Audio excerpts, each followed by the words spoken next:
দর্শক, গোপালগঞ্জের সবশেষ পরিস্থিতি জানাচ্ছেন আমাদের প্রতিনিধি চৌধুরী হাসান মাহমুদ।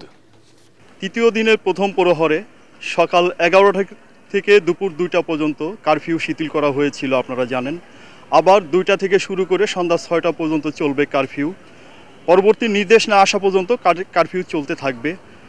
এ মতো অবস্থায় 11টা থেকে 2টায় শিথিল অবস্থায় আমরা গোপালগঞ্জ জেলা শহর সহ শহরতলির বিভিন্ন স্থান পরিদর্শন করেছি, ঘুরে দেখেছি। সেখানে গিয়ে দেখা গিয়েছে এই 3 ঘন্টার জন্য দূরপাল্লার কিন্তু অনেক গাড়ি খুলনা থেকে ঢাকার উপর, গোপালগঞ্জের উপর দিয়ে ঢাকায় যারা গিয়েছে এবং ঢাকামুখী হচ্ছে অনেক লোক যারা আটকা পড়া ছিল, তারা আসলে বের হয়েছে। তাদের চলাফেরা, তাদের প্রয়োজনীয় কাজের জন্য তারা গোপালগঞ্জ থেকে বিভিন্ন স্থানে তারা কিন্তু রওনা হয়েছে। এছাড়া গোপালগঞ্জের যে সমস্ত দোকানপাট 3 ঘন্টার জন্য কারফিউ শিথিলের আওতায় এসেছিল, অনেকেই দোকানপাট খোলে নাই, কারণ একদিকে শুক্রবার, অন্যদিকে 3 ঘন্টা দোকান খোলা আর বন্ধ করা, এতে আসলে তাদের খুব একটা লাভ হবে না। এ কারণে অনেকে কিন্তু দোকানপাট খোলে নাই।